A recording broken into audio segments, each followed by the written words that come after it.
Welcome to the Alcohol Free Life podcast, brought to you by thesoberclub.com. I'm Genuinely Grace. This is for you if you've quit the booze or you'd like to, or maybe you're just sober curious. I'll bring you tips and motivation without any judgment, and there'll be inspiration from experts, quit-lit authors, and sober heroes.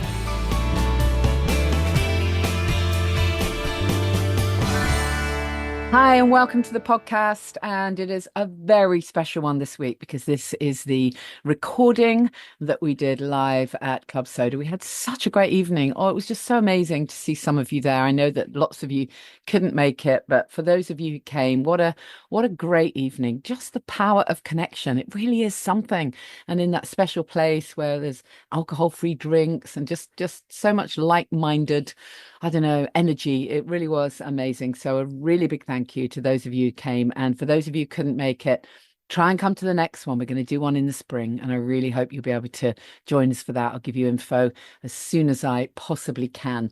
Before we get into the podcast, I want to say a really big thank you to our, well, not exactly sponsors, but kind of sponsors, because there were a few brands that I've worked with for my Platinum Awards who gave us the most fantastic stuff for our goodie bags. I mean, really, you know, these were goodie bags and a half. So they weren't all exactly the same, but pretty much everyone got some amazing stuff, including, you know, full-size vitamin B12, which we talked about on the podcast a few weeks ago. It's just amazing for early weeks of recovery and any time, of course. Magnesium water, which is very cool.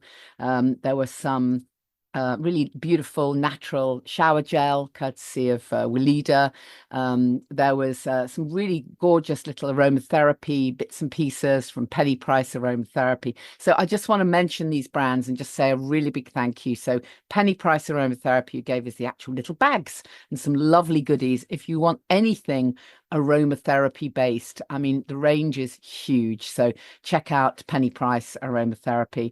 And Better You are a company I've worked with for years. They gave us our vitamin D3 and K2 in a kind of spray form. So amazing product, and the magnesium water. And then Nature Provides, who of course I mentioned on the podcast before, who generously donated the liquid B12, and some of the goodie bags had the Lipo C as well. So the links are all in the show notes, by the way, so don't forget the show notes.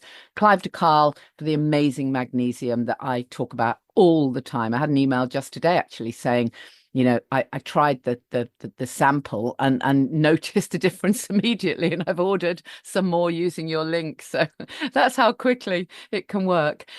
So yeah, and as I've already mentioned, Weleda, who are just such an amazing brand and just have the most beautiful, completely natural products.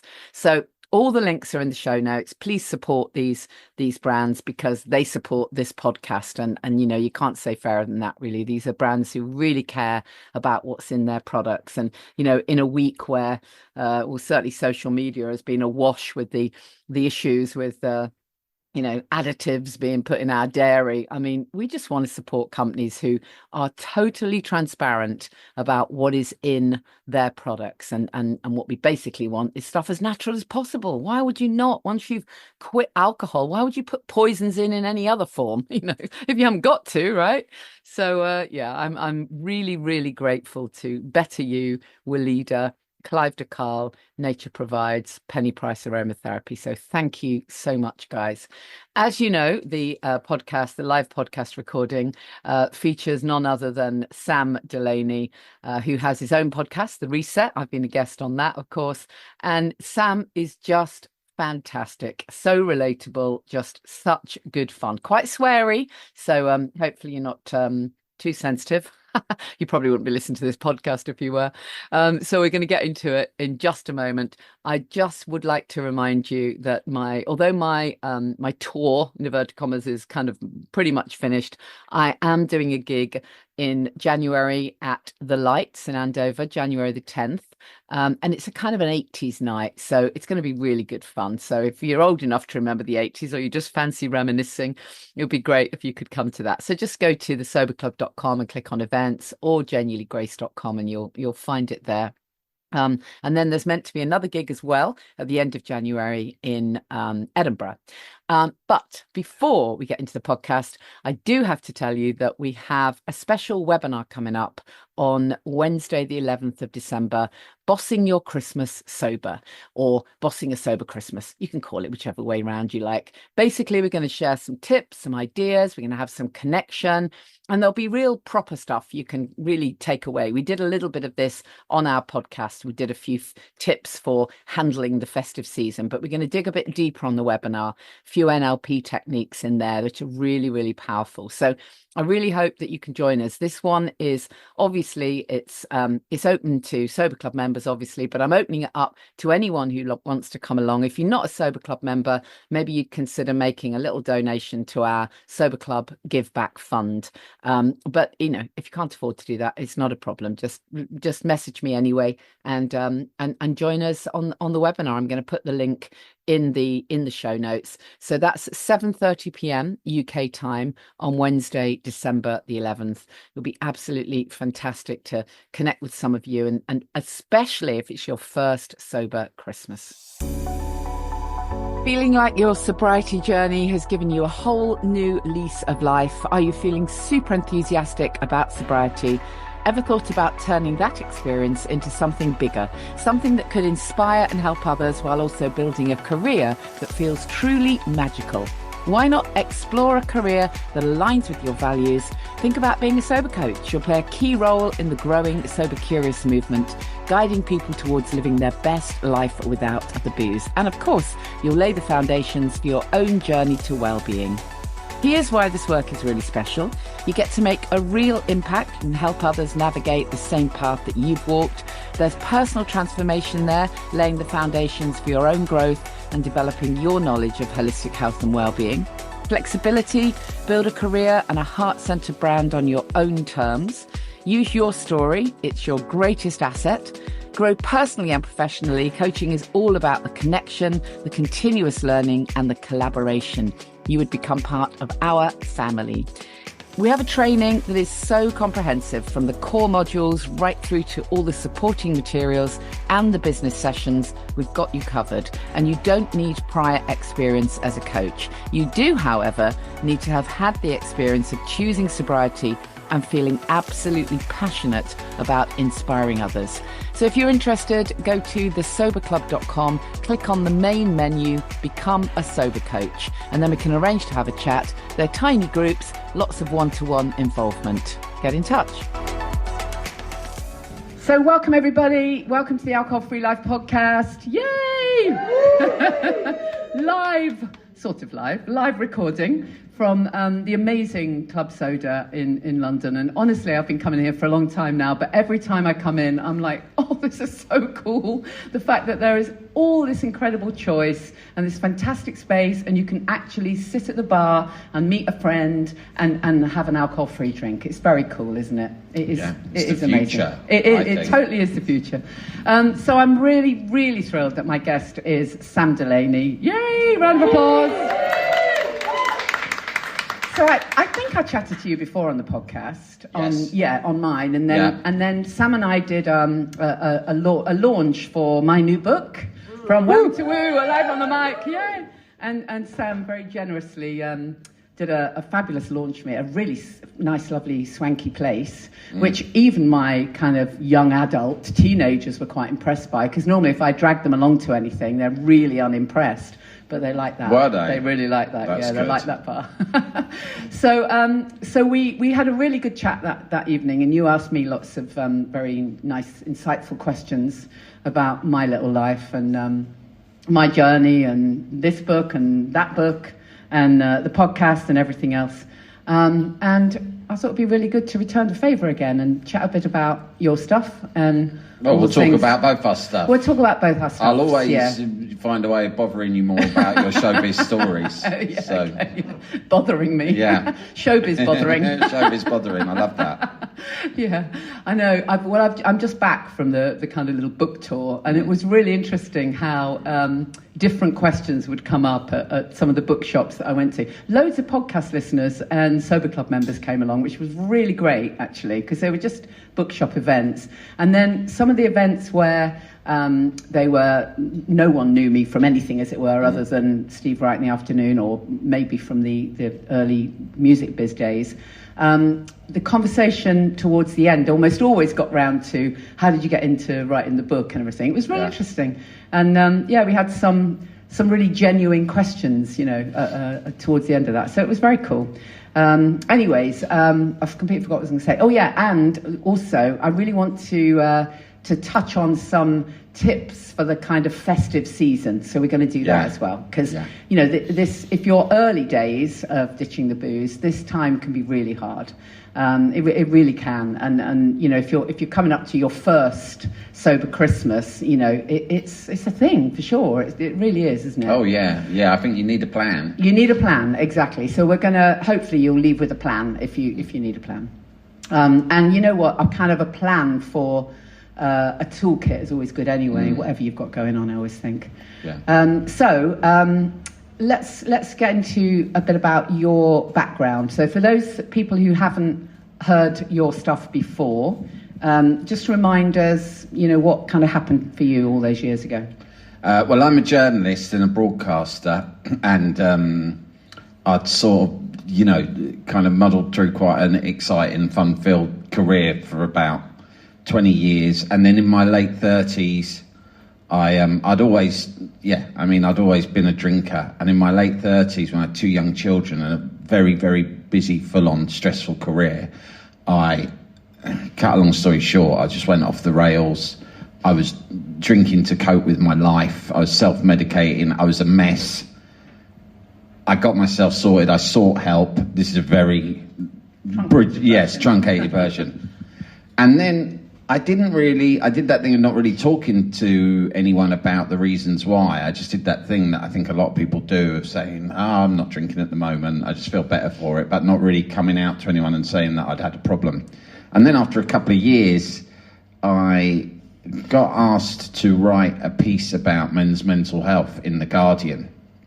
I don't think no one there knew that I had any association with any of these things. They just asked me to. And I wrote it, and the editor read my original copy where I'd gone to speak. It wasn't specifically to do with addiction or alcohol or anything like that. It was just the general kind of problems in men's mental health.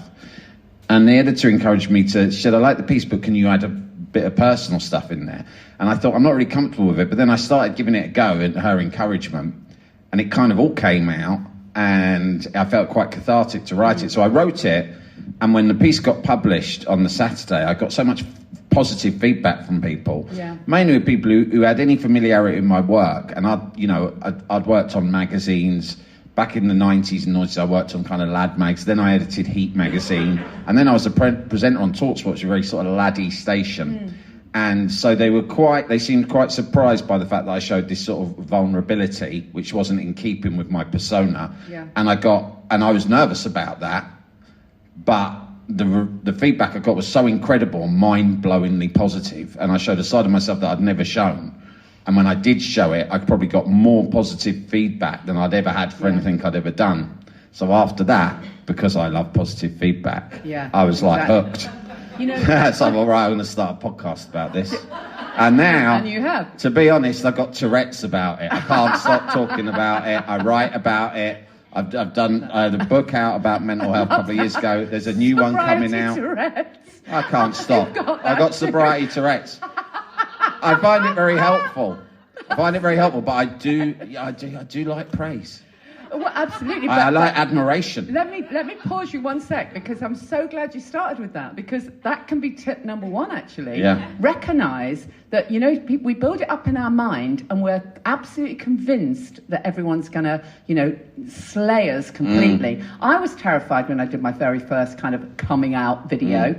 And I was really, really nervous about it, and I was absolutely convinced I was going to get completely lynched. Absolutely the opposite was true. And it's so often the case when you just kind of authentically own what it is that's going on. Actually, most people are really pleased for you, aren't they? It really is amazing. And as you say, you get incredible feedback. What's not to like? I got a lot of good feedback from strangers, and my mates, the mates I'd grown up with, the mates I still went to football with, my friends are terrible, unreconstructed men, right? And I thought, oh, maybe they won't want to hang around with me before they think I'm boring. And the beautiful thing that they did for me was they were totally indifferent.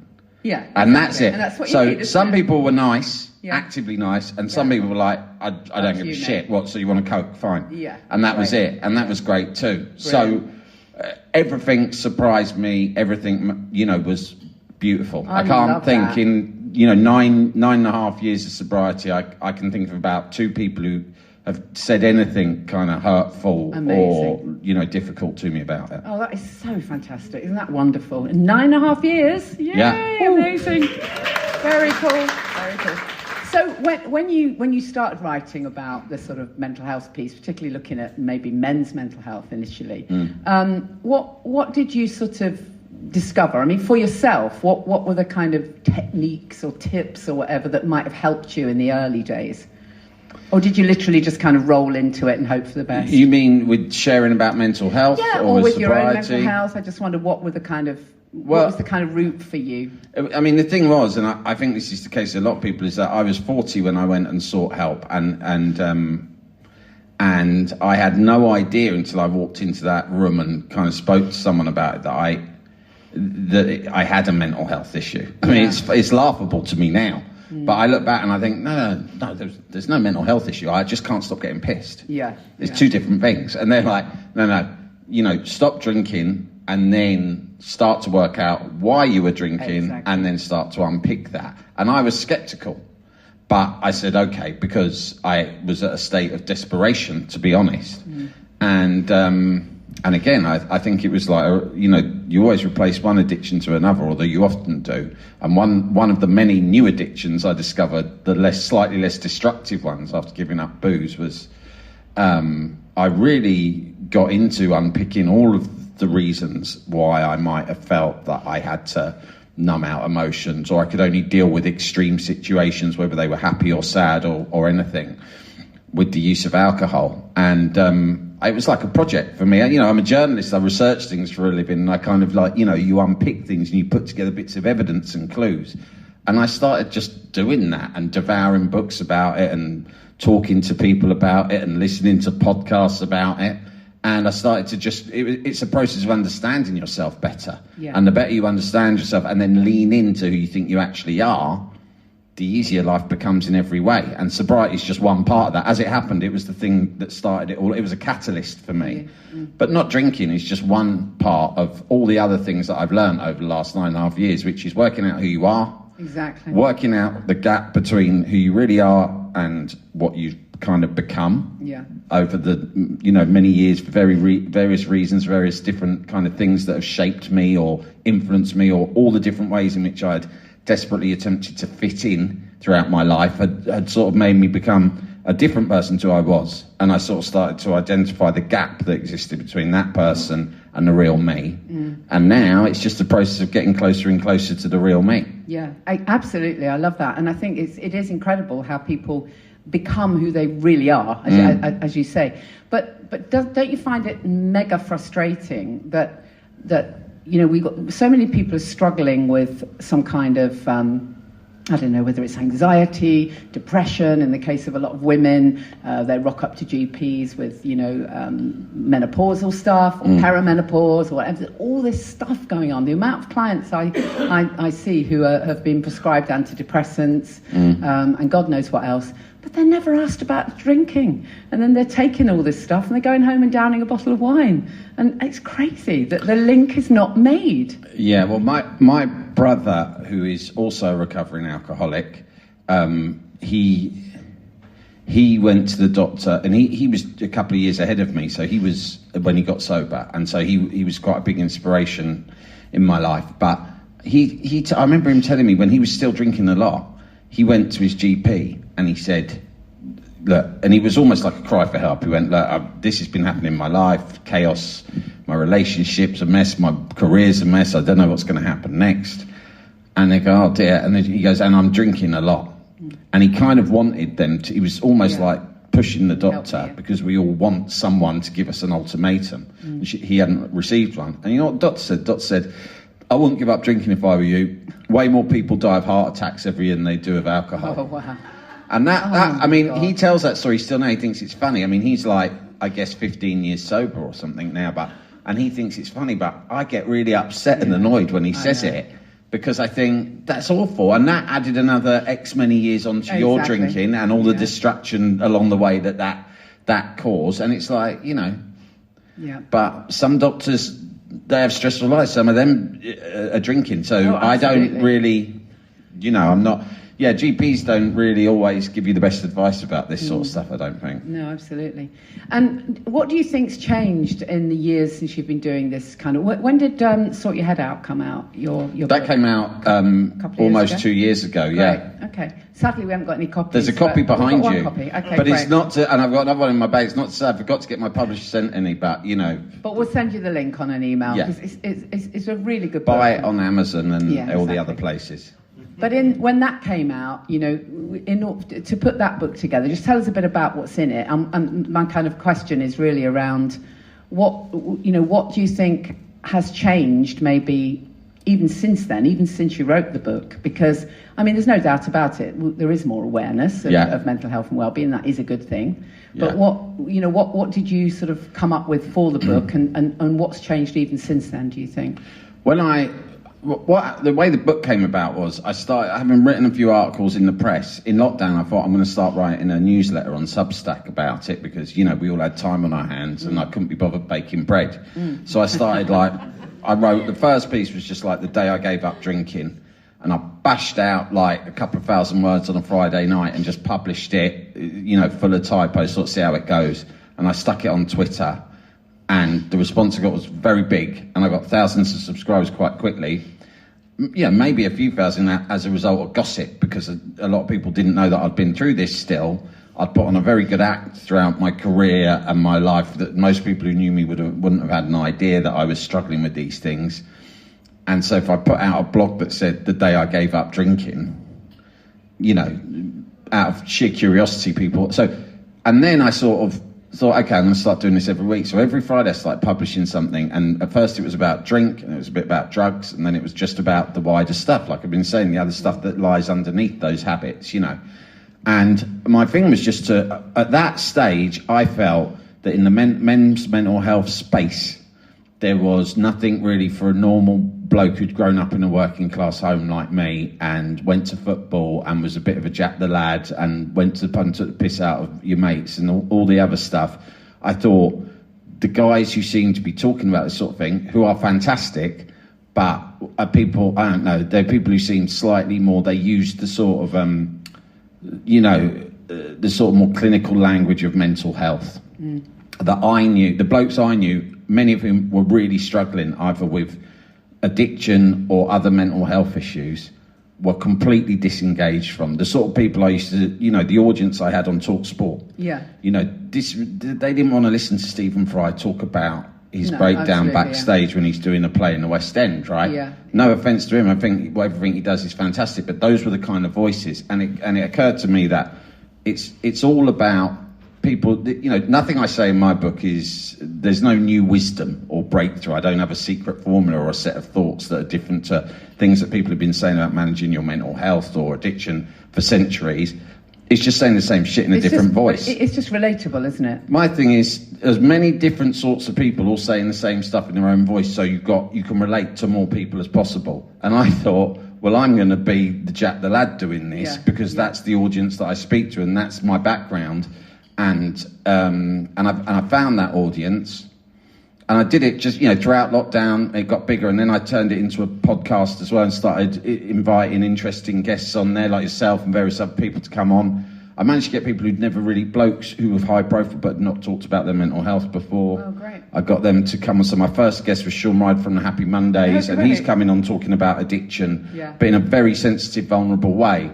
And that sent out the sort of message that I was trying to send, was, look, this is for this kind of guy. And and then I got approached by a publisher because it was, you know, it was popular, and they said, do you want to write it? I said, yeah. And I turned, basically it was mainly like 2 years worth of columns with some extra stuff put in there, and that became the book. And I feel that probably since then, yes, there are way more conversations.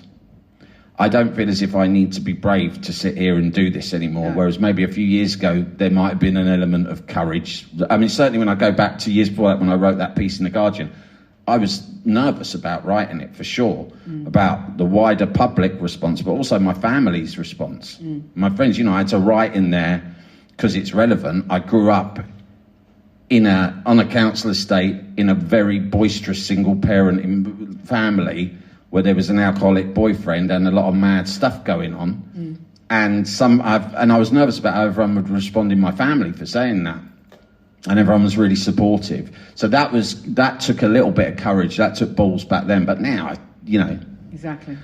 Now I don't know. I've got a new book coming out in February. I haven't even asked my family to clear it. So I hope they don't sue me. Yeah. I didn't ask anybody before I wrote mine. They think I got all the skeletons out of the cupboard in the first book, but they're wrong.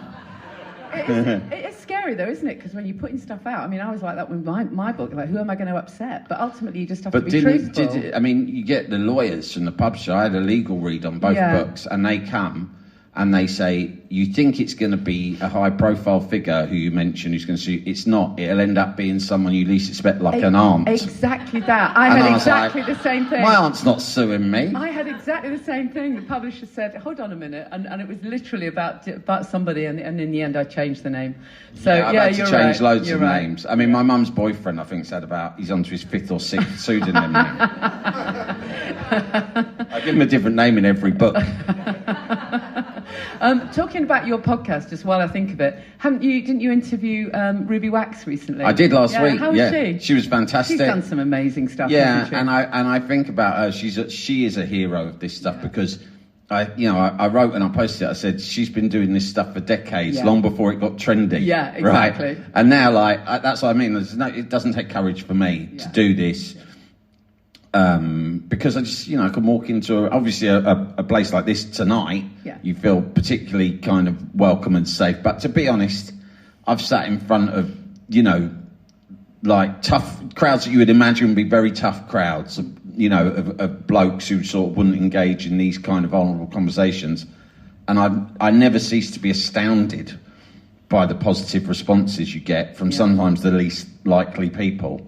And so that's great. But back when she started as a very high-profile person, with a career that she might have thought she could be jeopardising by saying it, that's enormous. So I think she's a real hero, and I was really privileged to speak to her about it. It wasn't about drink or anything. I don't think she's had issues with that. It was about, really, she runs this thing called Frazzled Cafe, which is like a resource for people just dealing with stress. And what she said it's like Alcoholics Anonymous for people who aren't addicted to alcohol. Yeah. And I've long thought, the world needs that. Yeah, exactly. Because we all have the gift of, if you've ended up with a drink problem, you have the gift of desperation and you're driven to find the help that you need. But wouldn't it be wonderful if, kids were being taught a lot of this wisdom from day one? Well, absolutely. It's something we talk about a lot, this whole thing of our kind of, emotional intelligence, if you like. If you start drinking when you're really young or stuff's going on, by the time, you're our age, every single big thing you've done in your life is under the haze of booze. Yeah. Everything. Well, you don't know how to handle emotions. The first therapist I spoke to, she said, when did you start drinking? I said,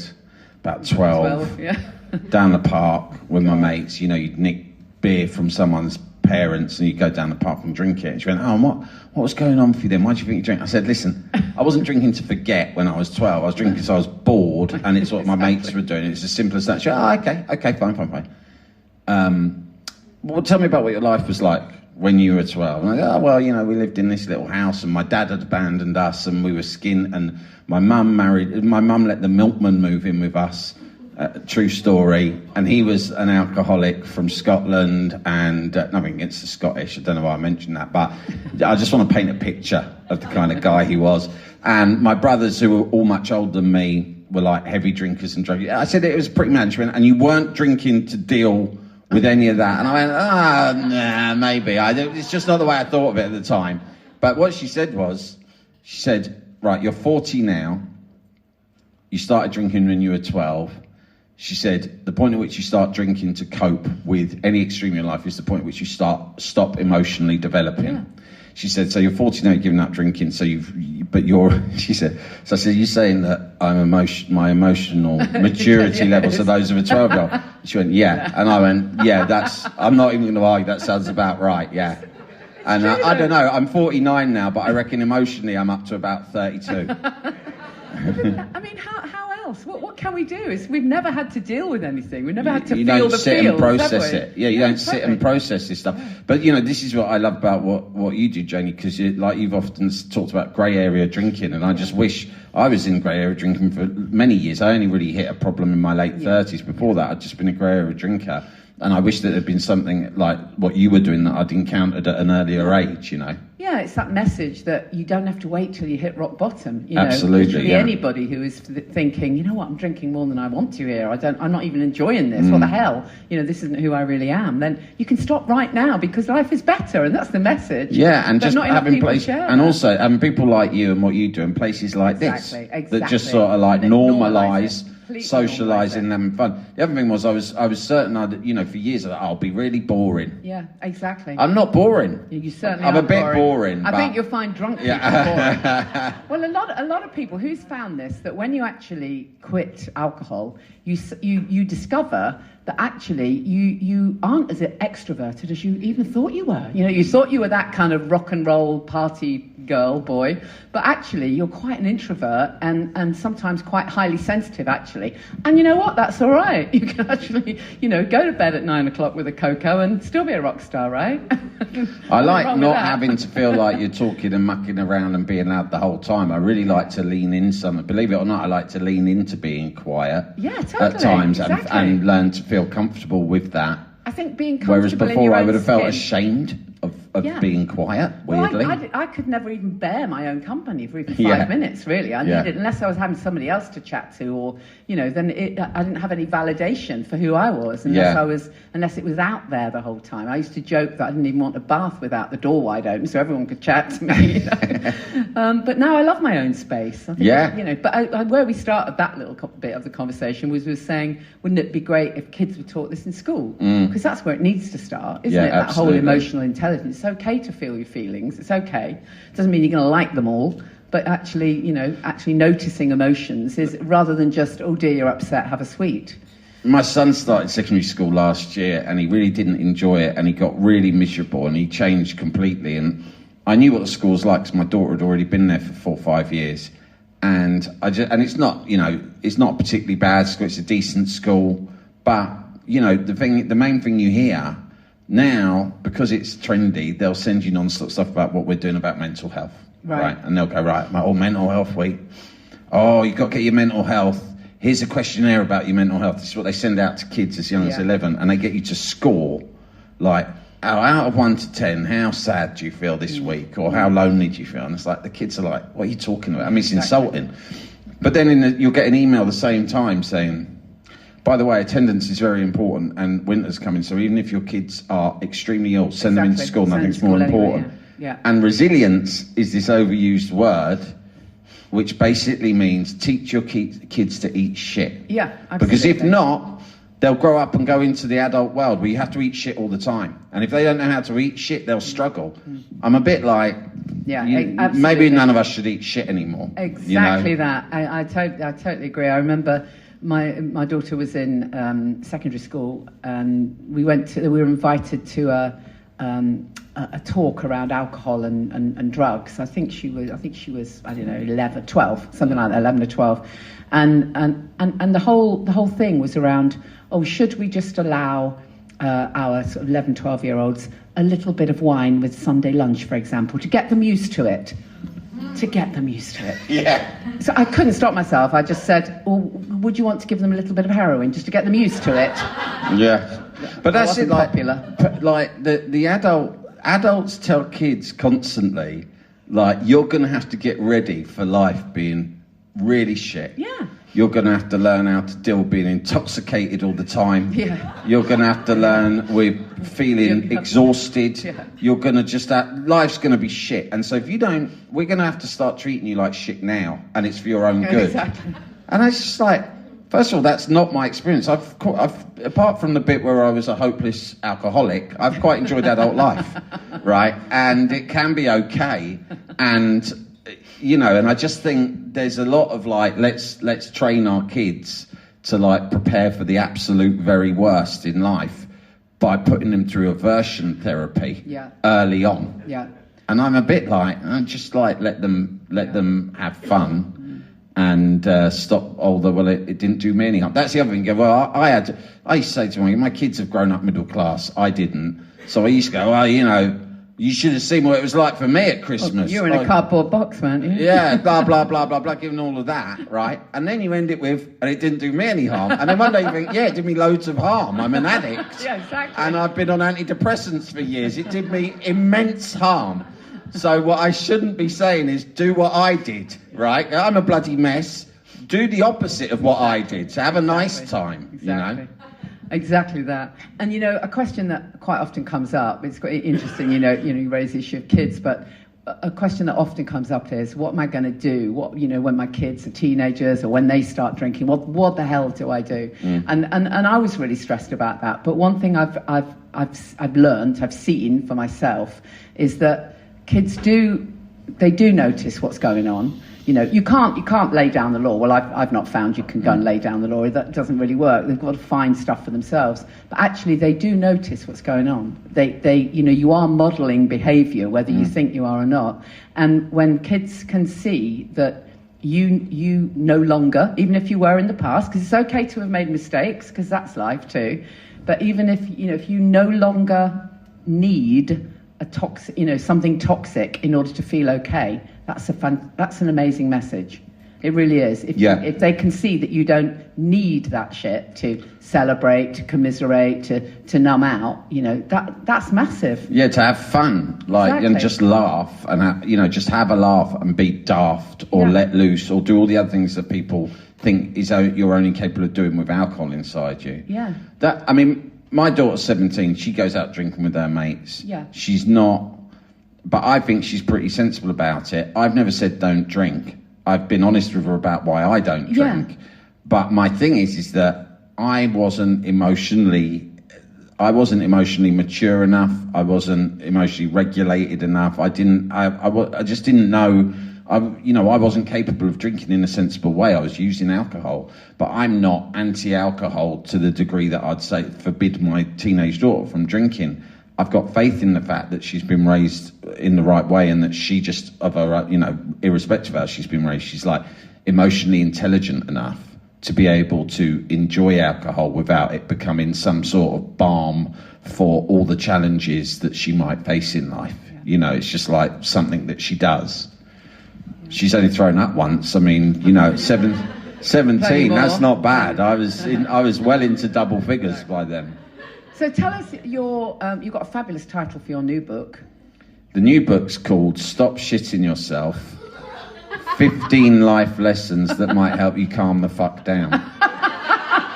And I'll say that the first book was called Sort Your Head Out, Mental Health Out the Bollocks, right? So all of my books seem to have swear words in them. Yeah. Oh. And the reason for that is that I want to have books with intelligent sounding, sophisticated titles, but my publisher think that no one's going to buy that from a bloke like me. So they go, no, put swearing in it. And I always thought it'd be the other way round. The publisher go, you can't put swears in it. They're pushing me to put swear words in it, which I find very insulting. No, it became very trendy when my first book came out with Hay House. Oh, yeah. I was on the same roster as John C. Parkin, right, who wrote the whole Fuck It series. Oh, yeah. In fact, he ran an amazing retreat in Italy called Fuck It Weeks. Did anybody go to any of those? Yeah, fascinating guy. And that was a long time ago, but he was way ahead of his time, and everyone at that point was all very shocked, like, how very dare you? Yeah. In fact, we got him on Steve Wright's show, but we weren't allowed to mention the title. I mean, can you believe that? Well, that's the problem. That shows how things have changed. It's really hard to publicise books especially on the radio. Is it still? Well, I went on TalkSport as a guest at the weekend, and they said, Sam, you're killing us here. We want to promote your books, but the last one, they said, sort your head out, mental health out, or the cobblers, which I thought was quite funny, and I wish I'd actually called it that. Yeah. But this one is so littered with profanity that it's really hard for them to say. They said, It's called Stop Essing Yourself, 15 Live Lessons to Help You Calm the F Down. So it's a right mouthful. But in the first book, I wrote a lot about stories about my life and the things that had sort of, shaped my attitudes, my unhealthy attitudes towards drinking and blah, blah. And a lot of it was about work. And I've had a really, a career that I feel really privileged to have had. It's been very exciting and good fun. But at the same time, it was, I completely overworked for the same reasons I overdrank, because I was just constantly in a state of trying to distract myself, trying to make myself feel better. I was fighting insecurity, low self-esteem, all of that stuff, all the same reasons I drank. And then it fed into drinking, because if I was either working or I was drinking, and it was just a cycle for many years. When I was pretty young, in my 20s, and that went on. And that resonated with a lot of people when they read that book, the chapters I did about work and how that fed in. I think whatever industry you work in, the way that we all work, it's like the rhythms of modern life are not conducive to sort of being healthy and recovering from things properly, whether that's emotional or physical traumas. And so I thought, well, I'm going to write a book about this that focuses more on career, working, burnout, and our inability to slow down and take care of ourselves, because I realised that was really at the root of a lot of my issues.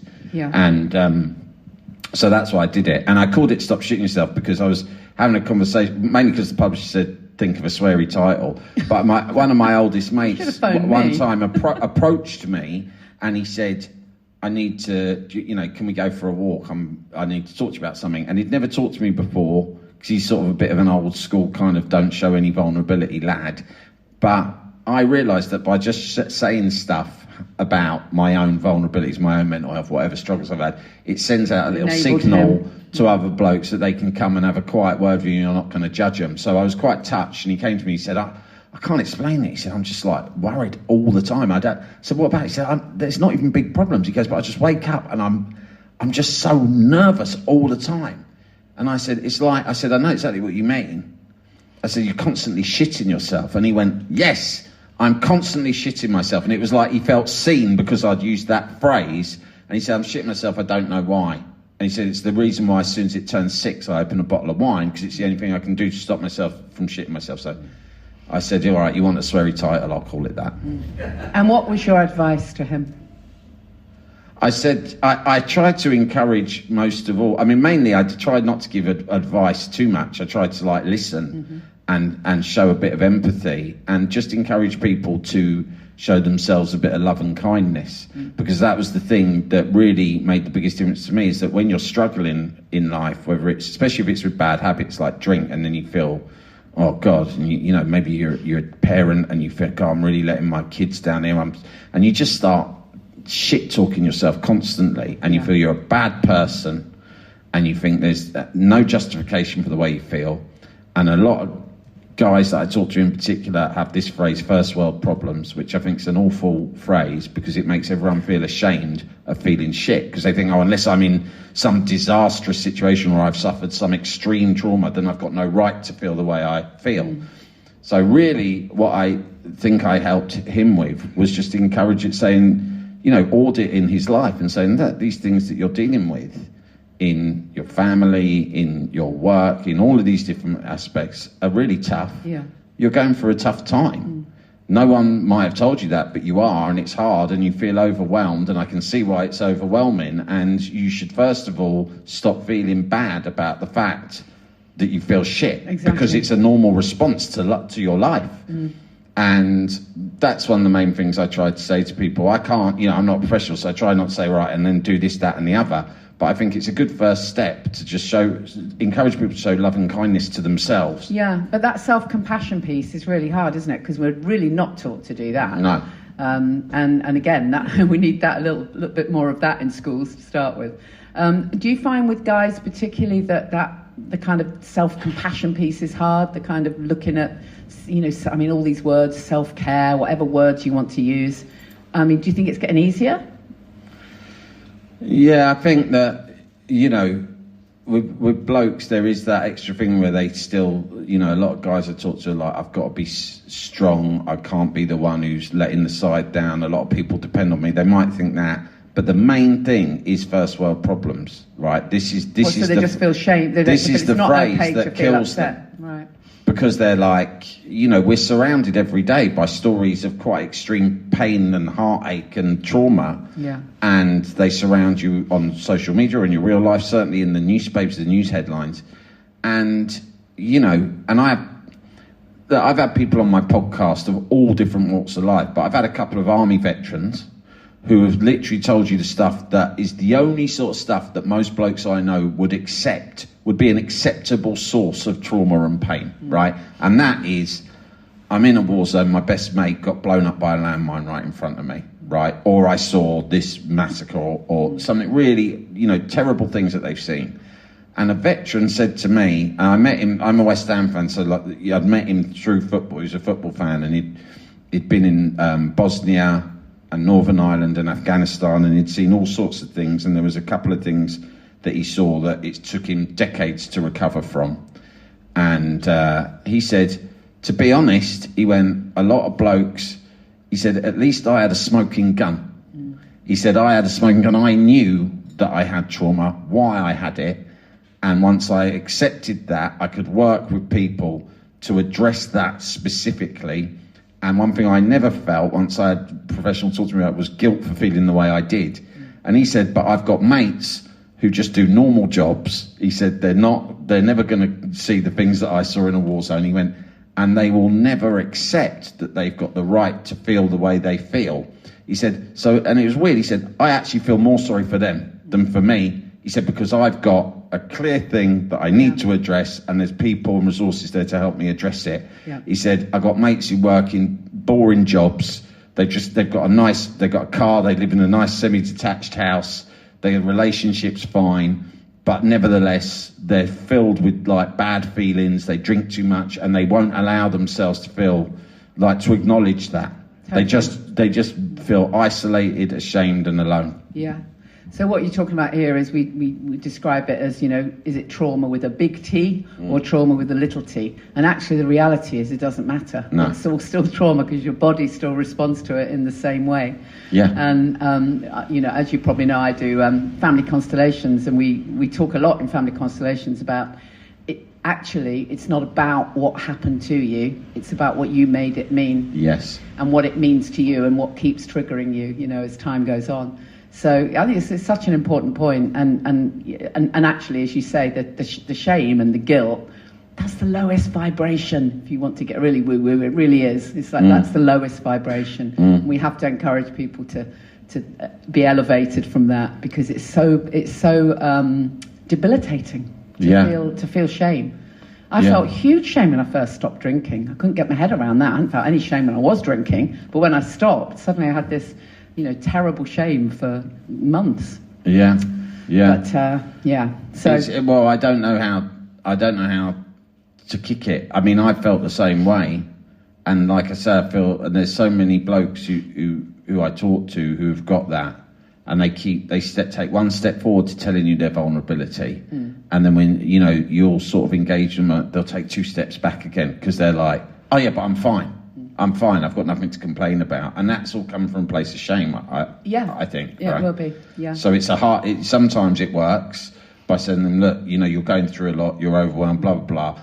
But sometimes it takes a long time to remove that shame. It's not easy, is it? No, exactly, and it can take a long time. If you've been drinking, as you say, since you're 12 or whatever, it takes a long time. But I think the key, one of the keys, is to be constantly focusing on everything you're gaining. And that's, for me, that positivity is what carries it. And of course you don't always feel great. Everything's not rainbows and bunnies, is it? But if you keep your eye on the prize, as it were, and you constantly focus on everything you're gaining, that makes a massive difference, because gratitude, can get you a long way of what you do have, that can make a massive difference. Yeah. I mean, I've gone through I had a bad year this year, largely because of my son and what he was going through at school, and he was miserable, and I really got consumed by it myself. But there was never any risk at this stage. I didn't feel, not to sound complacent, of me drinking again, because I actually kept thinking, God, imagine how bad this would be if I was still on my piss. Exactly. I kept thinking that all the time. God, I thought it could be worse. I could be hungover. Exactly. Totally. I know, that's the thing, isn't it? We have to, once we get past that point, that I've had a lot of people kind of say to me, I started drinking again because this happened, or because that happened. And people find these trigger points that, something bad happened, therefore I started drinking again. And when you can kind of get to that stage where you recognise, bad stuff might happen, that's called life, unfortunately. Not a lot we can do about that, But when you're not drinking, A, you're much more resilient to deal with it. And B, actually taking another drink is only going to make whatever the shit is a lot worse. Yeah, You're literally adding fuel to the fire. There's no way it can possibly help. Well, like I said, I'm one of 4 brothers. My brothers are all older than me, and to be honest, we've all got problem with drink, right? And which is weird, because neither my parents were big drinkers at all. But the 3 of us are now sober. So I have been for 9.5 years. The other one was a few years ahead of me, and my oldest brother's now about maybe 2.5 years sober as well, and that's great. But there's one of us who still drinks, and he's tried to give up before. And the reason I always worried about him was that when he talked about it with me, he only talked in terms of the sacrifices that he had made. So a bit boring, isn't it? Or it is hard, but I tried to do this to make up for it. Like, I started getting really into ice cream, Snickers. That was his thing. He's like, I'm doing like half a dozen of these a day. I've got to. And I was like, why? Because I'm so bored. Yeah. And I was like, that's an example of, my little saying, I never let anyone use the phrase give up. No. You're not allowed to use the phrase give up. No. You can say you're quitting alcohol, or you're stopping drinking, or you're ditching the booze, but you can never use the phrase give up. Because your unconscious mind is listening and thinks that you're going to be sacrificing something, but there's nothing to sacrifice, nothing at all. I think if you see yourself as someone who's sacrificed, or you're a victim, or you've had some sort of measures imposed upon you, then you're never going to be happy in a situation like that. No, but if your perspective is, oh my God, I've worked really hard to set myself free from stuff. It's the same with anything, really. It's good for you, and it's like exercise. People stick to exercise when they realise, God, it makes me feel so much better. I love it. I feel great. Yeah. But they don't stick to it, and they think, I want to drag my ass to the gym again, and it's going to be a right pain, but I know I've got to do it. That's it. And it is an interesting social experiment to watch. Me and my 4 brothers who are quite similar personality types. The one I knew is going to struggle more was the only one who had that more kind of, fucking hell, what, like, never. I remember him, like, really complaining that he couldn't have, like, a trifle with sherry in it. He's like, why didn't you put sherry in it, Mum? She's like, because all of you don't drink anymore. He says, just a bit of sherry. And we're going, well, we don't want the sherry. Even if you want it, you're not going to get pissed off a trifle. And he was like, I might, because I haven't drunk for so long. And I was like, oh, mate, this is never going to work. This is never going to take. I've no idea where we were. Oh, let's have a quick plan for Christmas, all right? A quick plan. So, we'll throw a couple out, and then I'd love to know what you've got up your sleeve. So,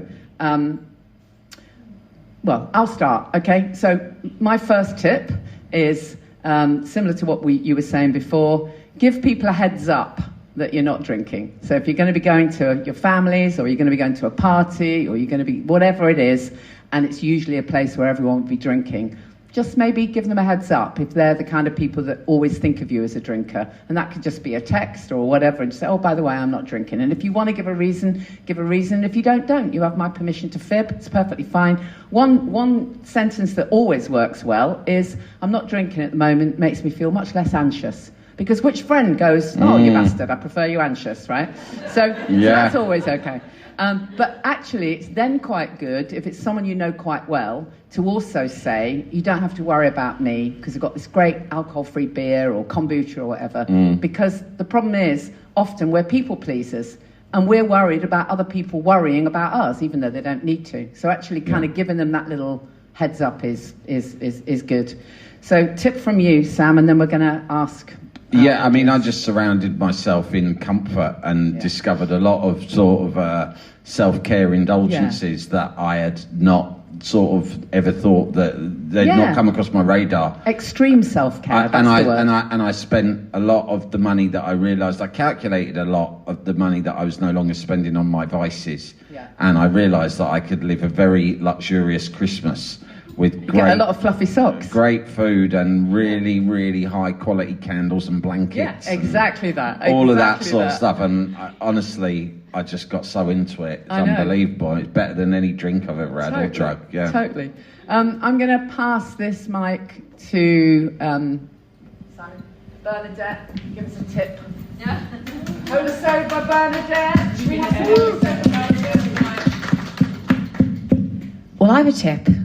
At the beginning of the silly season, fly to London, go to an alcohol-free bar, and listen to an amazing conversation about mental health and alcohol. But no, I think for me, alcohol-free options are just the thing. I will order some in for Christmas because the ritual to me is important. And, you know, I have small kids and it's stressful. And I just need that kind of moment at the end of the day or on a Saturday night when my husband's having a drink to feel like I'm an adult and I'm doing something ritualistic and nice. So that for me is my number one tip. Yeah, so most of you know that I constantly bang on about keep the ritual, change the ingredients, and honestly, it is the answer. It really is. Anyone else got a tip for us? A festive tip that might work for everyone else? Christine. One thing that I found has worked is saying to the person that is hosting the party, you know, please don't be offended if I dip out early. Yeah. You know, just saying it's nothing to do with anything that I'm sort of anyone or anything. It's just that I might get a little bit tired and just want to heads up. Don't worry about me. I'll just say my goodbyes. Just leave it at that. Yeah, that's great. Yeah, I love it. And also, And you they know, wouldn't notice say again? And they wouldn't notice anyway. No, they won't notice because they've been drinking. But what I was going to say is remember that, if you don't want to go somewhere, because if you're early days, you don't have to go, no rules. And remember that lovely saying, no is a complete sentence. Thank you Thanks, so much, everyone. guys. I really appreciate it.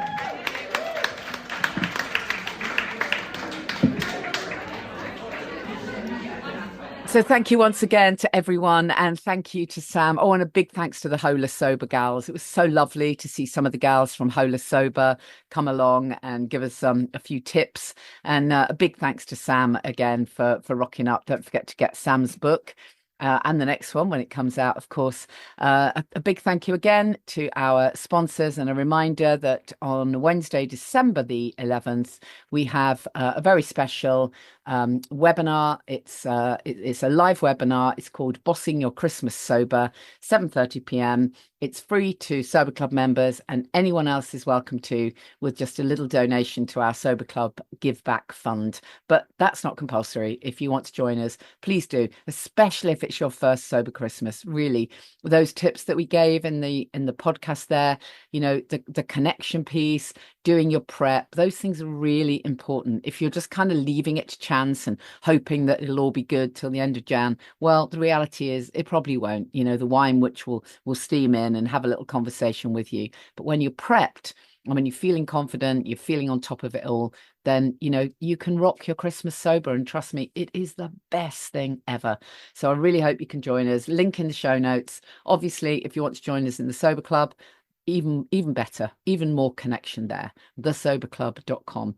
Don't forget to follow me on social media at Janie Lee Grace. And if you're doing this hard thing and you really don't want to come to our webinar, and you don't want to join the Sober Club, and you don't want to connect with any kind of community, well, okay, but tell someone, okay? Drop me a message. I'll hold that vision for you.